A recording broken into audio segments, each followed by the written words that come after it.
about to listen to the Dr. Dahlia Show. Sassy, stimulating medical talk radio. Any medical advice Dr. Dahlia Wax gives on her show should not be substituted for an actual visit to your medical provider. And now, here's Dr. Dahlia.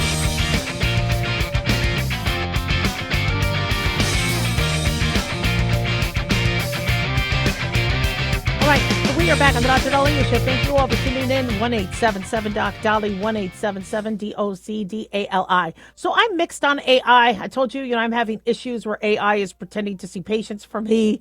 It's posting things on my Twitter or whatever that I didn't post. It's there's no human for me to explain that's not me. And it's been very frustrating for me. On the other end, I see how AI can be beneficial in terms of reviewing the MRI, reviewing the mammogram. Helping speed up tasks. So I'm mixed on it. But you have a lot of people that really don't like AI, and they are fighting it tooth and nail. They don't like the environmental implications and the concerns of the water and the power and the and that many individuals are going to be losing their jobs in the AI apocalypse. And I appreciate that. I appreciate the concerns people have.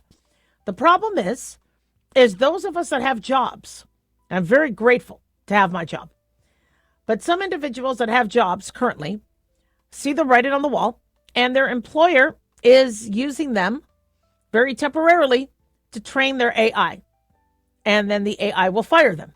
And you have a lot of workers that don't want to train the AI. They don't want to do it. I'm having doctors reach out to me going, my company is making me work with the AI. And I don't want to, because then I'm going to be out of a job. I don't want AI replacing us. What do you do? And I don't have the answer to that, but somebody does have an answer.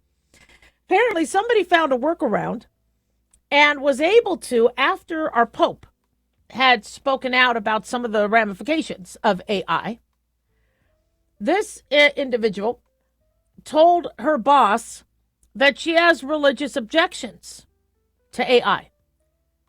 And her boss gave her an accommodation, because your boss cannot discriminate against you or make you do something against your religious beliefs.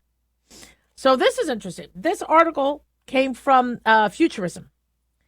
Erin Mouse is a Unitarian Universalist, and she was able to secure a religious exemption to avoid using AI at her job. She cited ethical and environmental concerns.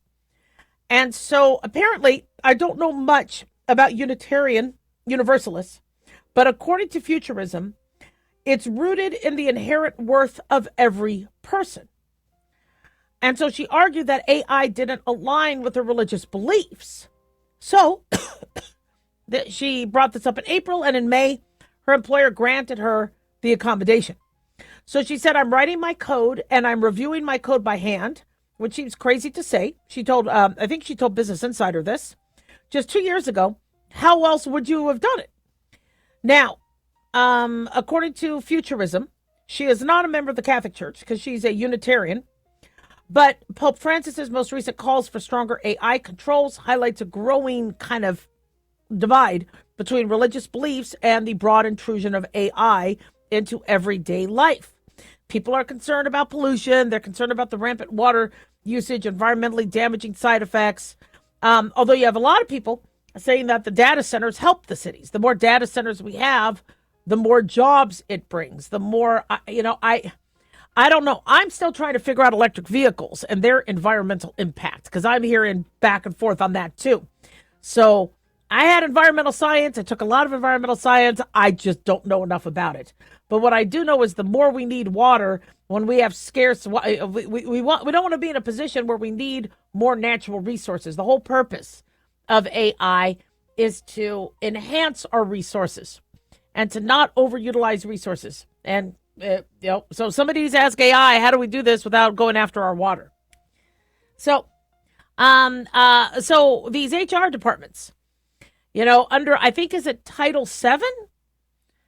Title VII of Civil Rights Act prohibits employment discrimination and retaliation based on race, color, national origin, religion, and sex. Now, according to Business Insider, the Unitarian Universalist Association does not have a firm stance on the use of AI but they are currently developing a policy. And that's interesting because usually with religion, it's the individual who's like, I don't think we could do this. And then they talk to the big heads, are like, oh, you got a point. Can't do that. Yeah. Okay. Looks like we do need to come up so, employees, I guess, if they want an out and they want some temporary protection of their job, I'm going to see people spike with this because it's not that people don't want to work with AI. It's they don't want to lose their job. And getting a religious exemption might protect you from losing your job because of Title VII. That's interesting. I know I haven't lost a lot of jobs. I was laid off and I was hired back. And then one job, there was no way we were going to meet in the middle on that, and I would never go back because of my media career. But to lose a job because you are helping the tech grow, it's frightening. So how a lot of people work through life is they want to make sure they have no regrets. They want to make sure they're not making mistakes. They don't want something bad to happen to them and look back going, well, this is what I did. So for example, if somebody says, yeah, we could be stealing this money from the cash drawer, and employee's like, well, I'm not going to do that because I could lose my job.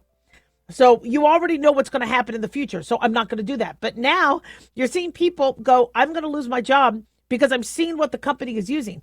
If the company is doing this and they're having this, then I'm not going to be needed. So they go back, well, then I'm not going to help because I don't want to think that I'm the one that contributed to my job loss.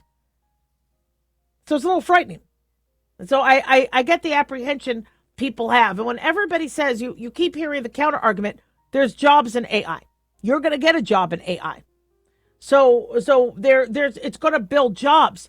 I don't think I'm going to get one of those AI jobs because I'm not tech savvy. Maybe if you're more computer, savvy. So when somebody says AI is going to build jobs, I just don't see myself getting one of those. 1-877 Doc Dolly, don't go away.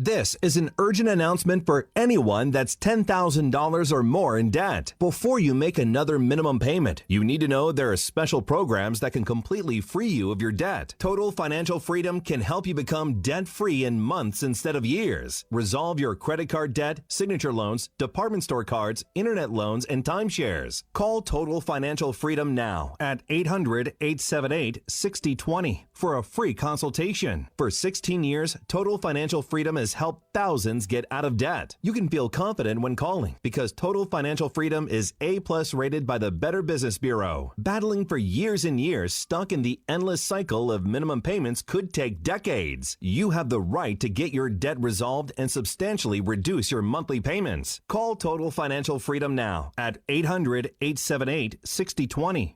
That's 800-878-6020. 800-878-6020. Let's face it, guys. We're living in times where the truth is becoming more suppressed and censorship is increasing at an alarming rate, especially on social media platforms. It's Clyde, and I want to tell you about a safe and secure digital playground we put together just for you. It's Aftermath.media. You get access to thousands of Ground Zero archives and podcasts, along with our private social media groups with your basic membership starting at only $7 a month. Each subscription includes tech support, access to the RSS feeds, along with our own chat room and Telegram channel. In addition, the premium membership includes research study groups, webinars, a document and movie library, a live video stream of Ground Zero, a monthly Zoom chat with me, and other bonus content. Be sure to check out our yearly specials as well. Sign up today while you're thinking about it. Sign up at Aftermath.media. Again, that's Aftermath.media.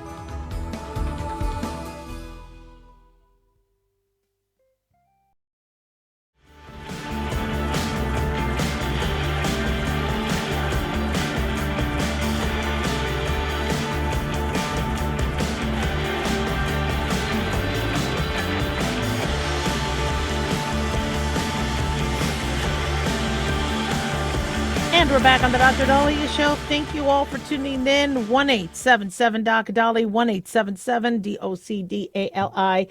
Big thanks to Talk Media Network for making the show happen. Big thanks to Daniel, our producer, and big thanks to y'all for tuning in. We really do appreciate it. Don't forget to follow us on Twitter or X at Dr. Dahlia, Facebook, The Dr. Dahlia Show, and on YouTube, click like and subscribe. So, I hear they're going to be doing a Scooby-Doo. Another Scooby-Doo revival. I wasn't a big Scooby-Doo fan. I thought the cartoon was okay. I really wasn't. I didn't like Scooby-Doo that much. You know, I didn't like Peanuts that much either. I thought Snoopy was cool and Woodstock, but I didn't bond with Charlie Brown. I really wasn't into a lot of kids' cartoons. I liked Cookie Monster and Grover on Sesame Street. I was really into Grover, Cookie Monster, and Ernie. But I just didn't like cartoons. I just wasn't. I mean, I saw Tom and Jerry. I thought Tom and Jerry was kind of funny. I don't know. I just wasn't really big on that. But in the 80s, I did like Die Hard. I liked Back to the Future. I remember in the 70s, there was Isis and Shazam. So I remember that was on TV. I don't remember watching it because I was really, really young. But then they came up with the Shazam movies, and I thought the Shazam movie did okay. You know, where they're going back. I forget who Isis was, but I just remember there was Isis and Shazam in the 70s. And then Wonder Woman. They brought back Wonder Woman. I thought they did a good job with the Wonder Woman movie.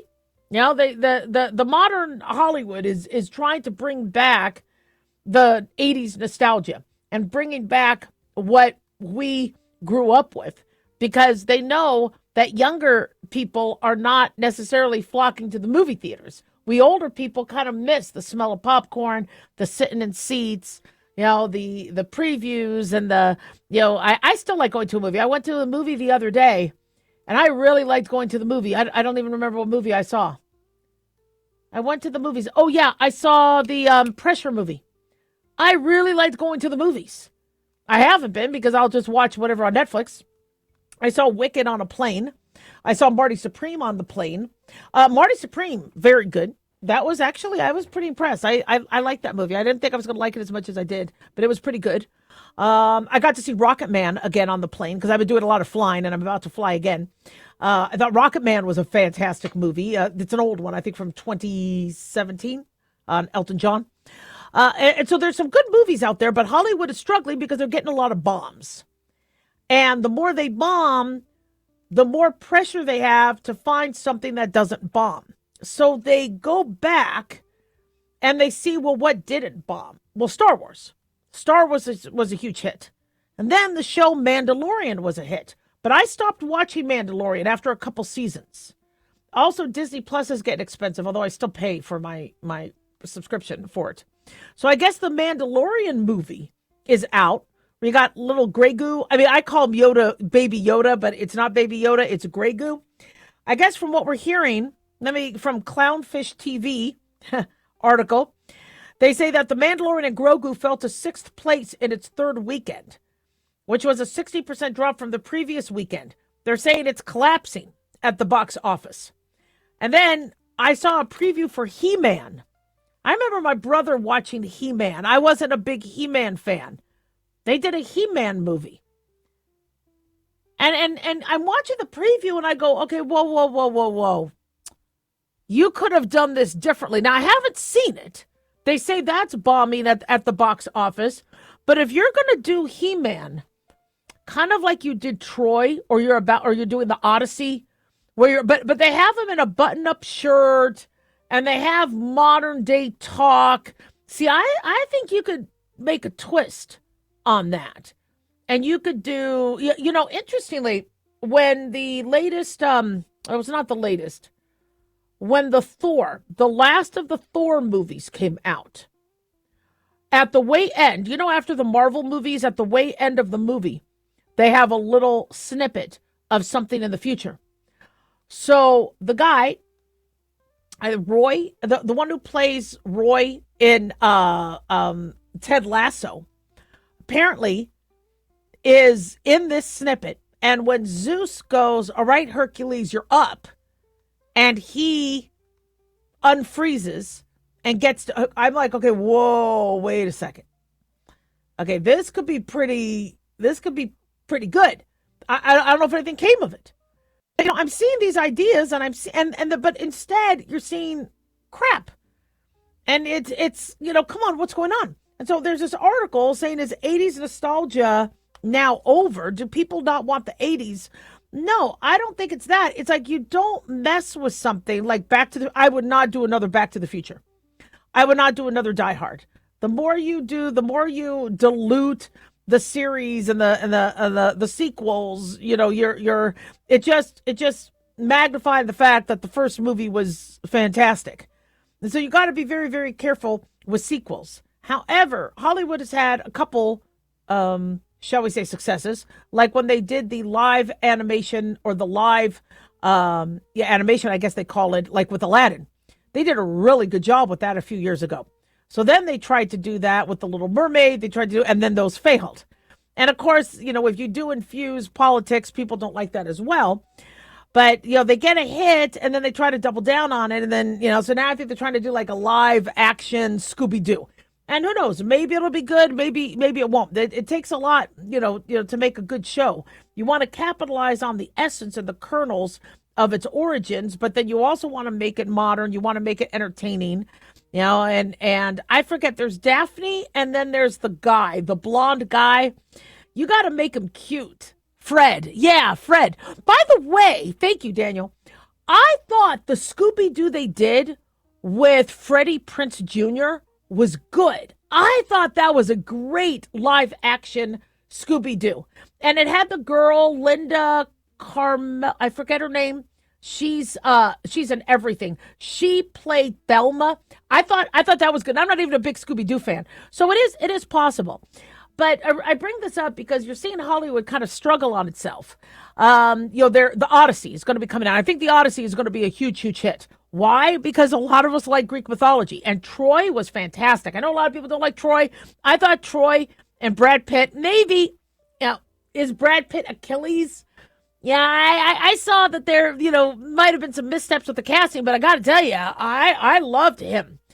Sean Bean as Odysseus or Ulysses, fantastic. I mean, it was Eric Bana was in it, Orlando Bloom, the guy who played Agamemnon. I mean, really, really good. Peter O'Toole was in it. I thought Troy was fantastic. And so it's taken, 20 some years to try to bring that back. And so they casted Matt Damon. We'll see what Matt Damon does with it. I was a little shocked by that casting, but he is a good actor. So, if the Odyssey works, okay, go there. Go to stories we grew up on, but kind of keep the politics out of it. All right? Don't try to modernize it. True Stories, Pressure. Not the best war movie, but it was a damn good movie. Why? Because, for some of us that like true stories, if you are too dense as a Hollywood writer to come up with something that you think people are going to like, go back into our very rich history. Right now, because of America's 250th, there is such a yearning for recreations of what happened in these battles, or crossing the Delaware River, or George Washington, Turn. The series Turn was very popular because it went back. It was the American spy ring that helped George Washington be able to advance the army and then later win us the revolution. But then I think some of the later episodes, I think they start to introduce more fiction in it. But if you really are stuck and you don't know what to do, don't go back to He-Man unless you're going to do He-Man right. Or I'm sure somebody's going to do Voltron. I'm just expecting a Voltron movie, but go back and don't screw up a book. Ready Player One is one of my favorite books. I thought the movie Ready Player One was okay, but gosh, you got to be really careful because when it's a good book, luckily Pete Jackson with Lord of the Rings did it justice. But you got to be. It's very tough to pick a really good book and then try to recreate it because you could screw it up, and then you could screw up the book for everybody. But it can be done. You can have a good movie. You can have a hit. People are very excited about the Odyssey coming up. But in terms of, well, what else can we bring back from the 80s? Oh, the Smurfs. They keep bringing back. I didn't like the Smurfs in the 80s either. No, the Smurfs are done. Yeah. Oh, the Muppets. Why? I hated the Muppets. I thought Sesame Street was fine, but I really didn't like the Muppets. And you're bringing the Muppets back? Come on, man. 1-877 Doc Dolly, don't go away.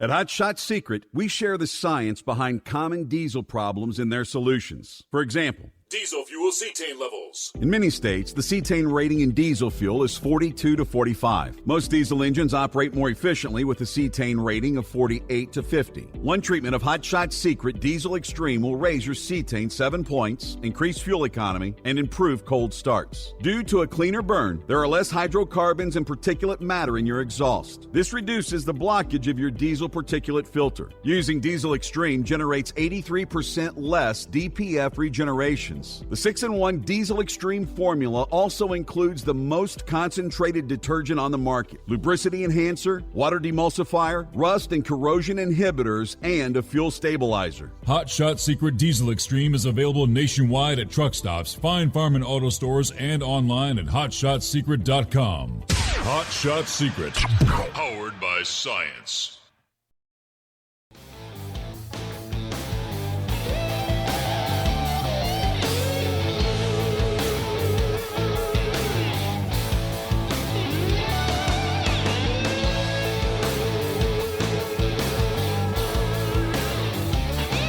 We are back on the Dr. Dolly Show. Thank you all for tuning in. 1-877 Doc Dolly, 1-877 DOCDALI. So I believe they are on day 5 of the murder trial for Karmelo Anthony, a teenager who admitted to stabbing a student during a confrontation at a high school track meet last year. Karmelo Anthony is accused of fatally stabbing 17-year-old Austin Metcalf. According to NBC Dallas-Fort Worth 5, Anthony faces a murder charge and not a capital murder charge, meaning he will not face the death penalty or life in prison without the possibility of parole. If the jury finds him guilty, they will be able to choose whether he is guilty of murder or manslaughter.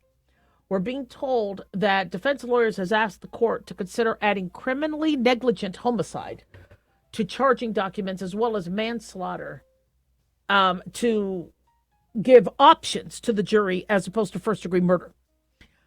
If Karmelo Anthony is convicted of murder, he faces between 5 and 99 years in prison. If he's convicted of manslaughter, he faces between 2 and 20 years in prison. As of yesterday, the state and defense rested. I believe the defense only had about 6 witnesses. Then there was a delay. And then at the end of the afternoon, they said the defense's rest. And so I believe closing statements have been made. The jury was handed the case before 11 a.m. and now deliberations are underway. When you look at this case, you're just in shock because it was on school property. And what happened was the student, Austin Metcalf, ends up seeing Karmelo Anthony in the tent, the sports, the tent where the athletes were supposed to be. And so Metcalf asked Karmelo Anthony to leave. Reportedly, he asked multiple times. This was inside a Frisco stadium where rival teams were competing on April 2nd, 2025. We're being told, though, from witnesses that Karmelo Anthony didn't want to leave. And so, and he said, touch me and you'll see what happens. Well, when, and I don't have all the details, but when Austin Metcalf tried to have him move, he got attacked, allegedly. Now, Karmelo Anthony's lawyer said Austin Metcalf had no legal right to use force to eject Karmelo Anthony. So that's their defense. He said he had the right to ask him to leave, but he did not have any legal right to use force. He said Anthony had the absolute right, his client had the absolute right to defend himself. He says if you wait until it's too late to defend yourself, it's meaningless. And I think any jury would be like, all right, the football player was, moving him from the bench. It doesn't mean he was going to kill him. But, you can't stab somebody, for somebody moving you, off the bench if you're not leaving. But where the lawyer is saying is, but he's not the bouncer. He's not security. He doesn't have the legal authority. And they're going to try to use that to minimize the charge as to what happened with the stabbing. So you have multiple accounts of students saying, look, he asked him multiple times. And so what's kind of, concerning about something like this is, I don't know why I took this on. And maybe it's because my father was military and my grandfather was a police officer. And maybe it's because I'm not as dainty as other women, right? Or other girls. And so if something was kind of going down, I would be the one that had the guts to approach it. In fact, interestingly, there was a conference 2 years ago I was at, and there was somebody acting erratic in the back. And everybody was kind of looking at him. And I know I shouldn't have done this, but I approached him. I said, hey, what's going on? And he's like, oh, this sucks and this. And I go, yeah, no, you're right. Let's talk out here. And I got him out of the conference room. And then eventually security came. But I've just always, and I know I shouldn't, right? Because, in my mind, I feel like, I could do every martial arts possible. But, doesn't mean I'll be able to, handle myself, if I get attacked. And so, this football player, felt like, I don't know if he was team captain, but he felt the need to protect his team. And he felt like he was the one to take it on. And it's crushing to think that his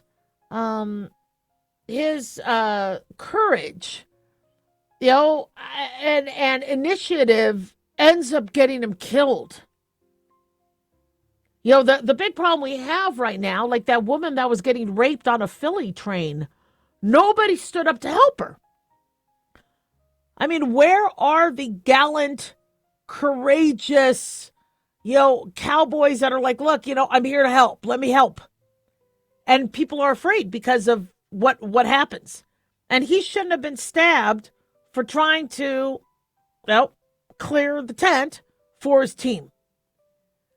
But if the defense is able to convince the jury that this wasn't murder, but that it could, part of the sentence could be neutralized by the defense that, he was touched first.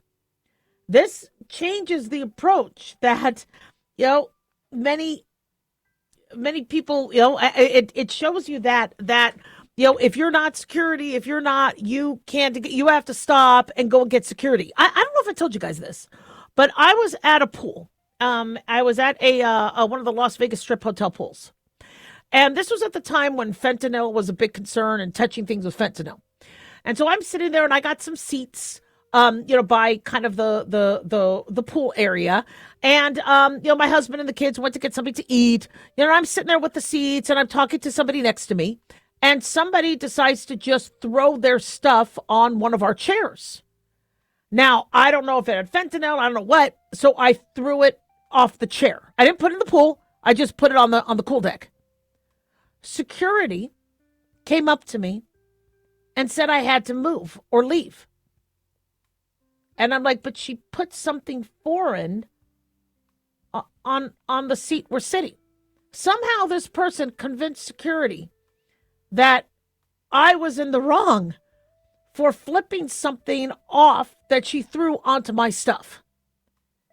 Now, I don't know what thinking there was, what that was. I think she just wanted the seat because she wanted to be close to the pool and she wanted to mess with me. But, and I go, what was I supposed to do? They said you were supposed to stop and find a lifeguard. I go, no. Okay, I'm a first responder. You do not distract a lifeguard for somebody putting the crap on the chair. I got it off the chair. And because I didn't get a lifeguard or I didn't stop and find security, I was in the wrong. Yeah, and yeah, okay, I'm not the biggest rule follower, but I follow rules. But this is what this case is going to try to teach people, is where if there's somebody in the wrong, you need to stop, go find security, or don't deal with it yourself. The only problem with that is look at how many shootings have gotten thwarted because somebody didn't wait for the police. They stopped it. I mean, it's in our human instinct to neutralize a threat. And to stop, and so the defense is going to make a claim he wasn't security. He shouldn't have touched him. He touched him. So there was a self-defense a justification, which I think is completely wrong, but that's what the defense is going to do. Now, hopefully the jury sees through this, but and then also the tragic case is, why did this boy have a knife and why did he feel like he had to stab somebody when he was asked to move? There's a lot of things wrong with this that needs fixing. And it's unfortunately we have somebody dead, somebody that's going to be facing life in prison. And if this is because we have mental illness or we don't have enough security or we don't have, kids are taking on matters on their own because they don't feel there's that help out there. And for a football player to try to clear a bench, he shouldn't have died. 1-877 Dr. Lee.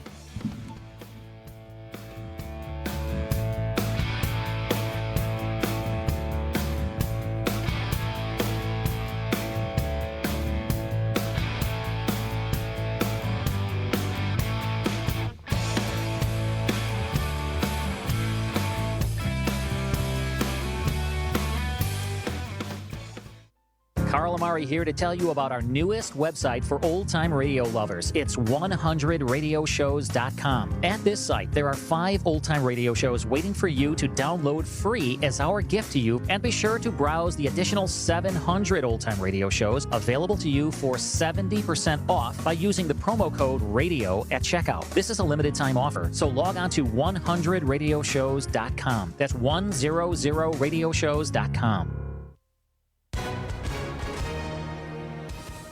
Hi, everyone. Super Bowl champ Vernon Davis here from Legal Help Center. If you've been injured in an accident and think you deserve compensation, listen up, because we have legal professionals standing by right now to answer your questions for free. You can find out if you have a case and how much it's potentially worth. The call is free, the consultation is free, and you can speak with a live agent right now. So if you or someone you know were injured in an accident of any kind, call now to find out if you have a case and how much you could potentially get. Thanks, Vernon. You heard it, folks. If you've been injured, call and find out how much you qualify for. Call 800-679-0800. That's 800-679-0800. 800-679-0800. Advertisement sponsored by Legal Help Center. May not be available in all states. Not available in California. At Hot Shot Secret, we share the science behind common diesel problems. For example, Diesel fuel cetane levels. the cetane rating in diesel fuel is 42 to 45. Most diesel engines operate more efficiently with a cetane rating of 48 to 50. One treatment of Hot Shot Secret Diesel Extreme will raise your cetane 7 points, increase fuel economy, and improve cold starts. Hot Shot Secret Diesel Extreme is available nationwide at truck stops, fine farm and auto stores, and online at hotshotsecret.com. Hot Shot Secret, powered by science.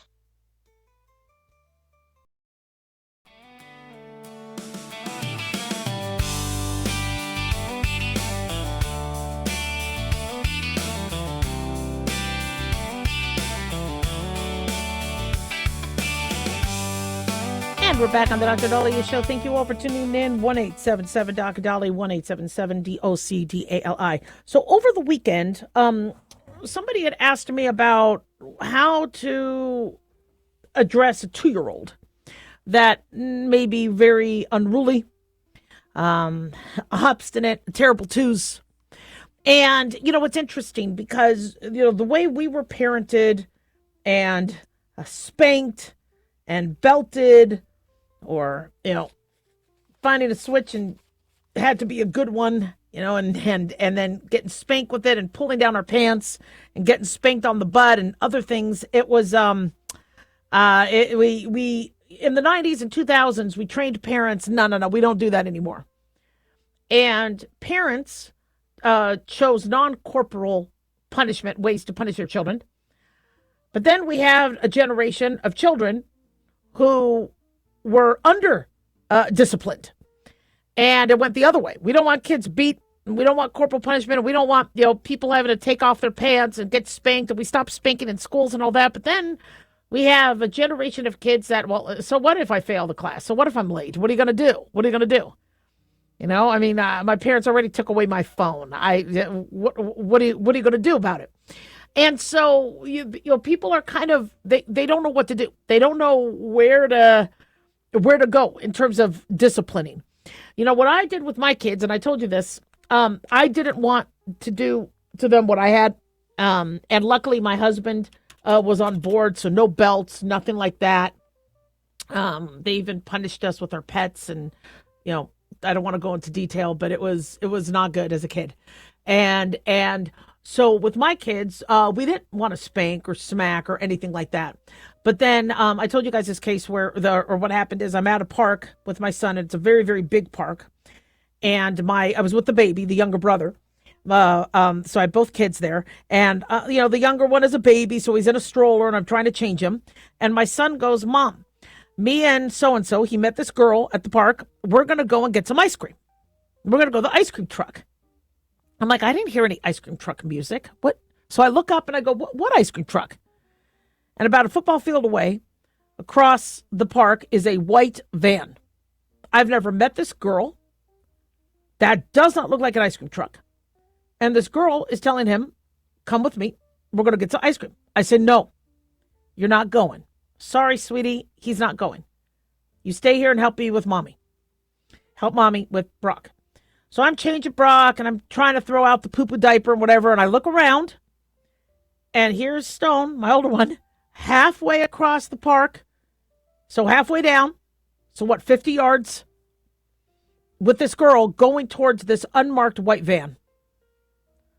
I leave the baby, and I bolt across the park, and I grab him, and I take him back, and I go, I told you no. And he's like, okay. He just didn't look scared. Like I used to look scared with my parents. And I told my friend about that. Meanwhile, I have to leave the other child alone at a park because I'm racing back, trying to deal with both kids. And I told my friend about this. She's like, he needs to be scared of you. And not so that, he listens to you, but if a bad guy wants to do something to him and he says, look, I'll hurt your mom, and put fear into them because they'll say that, I'm going to hurt your mom. You need your kid to think that your mom is the badass person on the planet, that the bad guy should be scared of your mom. And I took my kid home and I gave him a spanking. Now he giggled and he didn't whatever because I just don't know how to spank hard, but that was the first time I spanked him. Because I'm like, look, if I say no, it's because, that was a bad thing. He listened to this girl over me because he didn't fear the consequences. Now, the spankings didn't work. We tried to do the timeout. And as the boys got older, would put them in timeout. And then they would be laughing. So we separated them in timeout. And then they would look around the wall and corner and give each other the middle finger. So I had to come up with more creative ways to punish him. So when they were in the showing the middle finger and flipping the bird phase, I took my very sparkly nail polish and I painted their middle fingers. And they were forced to hide their middle fingers because they didn't want anybody to see the nail polish. Well, that solved that. I haven't seen my kids flip the bird since. We would take things away. We would, every now and then, would I give them a swat? Absolutely. Absolutely. But it was nothing like belt, pulling down your pants, things like that. So you have a 2-year-old that, and parents are like, how do I know? Is it autism? Is it, terrible twos? Are they very smart? It could be that they're very, very smart. And I guess the situation was the child was at a game in a stadium and the kid wanted to keep running up the stairs. And so the first thing I said is, you can't bring 2-year-olds to games. You can't take them to a Golden Knights game.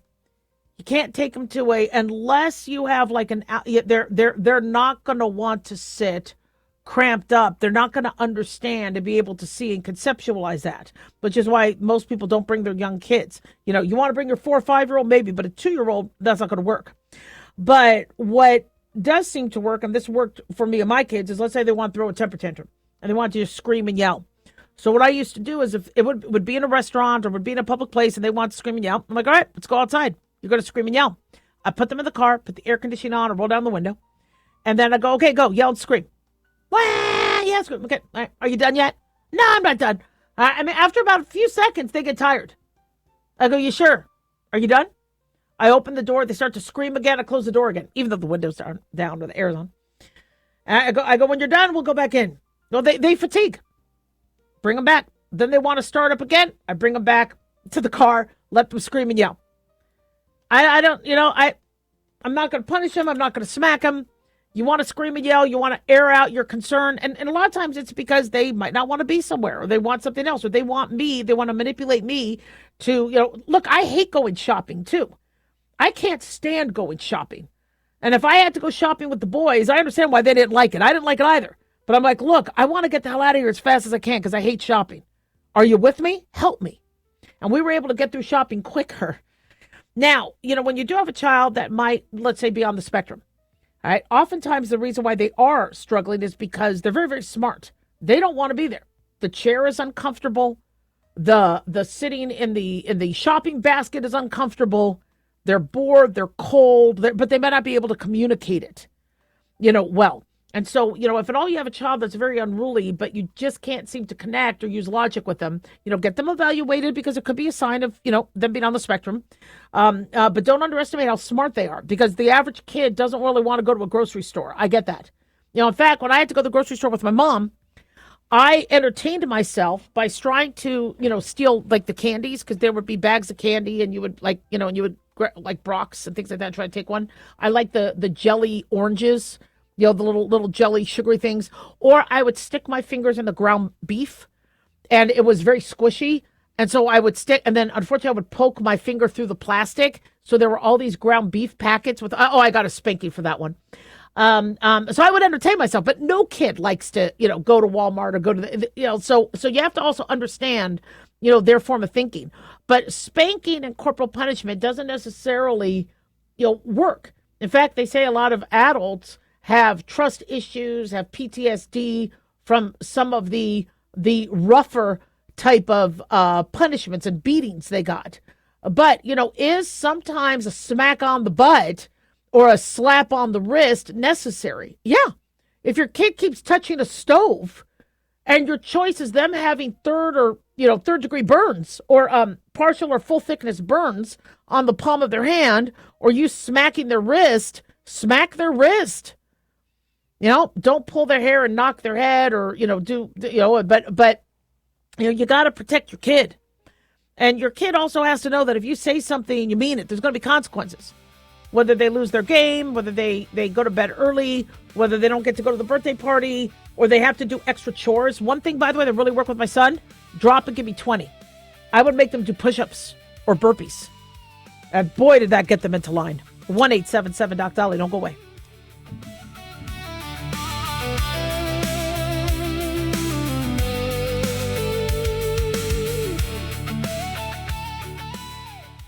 Can you believe, with all the recent violent protests, looting, and destruction, some areas are considering either defunding or abolishing the police? At a time when America's neighborhoods need the protection of police the most, some elected officials would rather create more chaos by playing politics. If you're sick of elected officials caving in to demands of the radical left, you're not alone. It's time we stand up and declare our support for local police. The majority of police officers are important partners in protecting our God-given rights.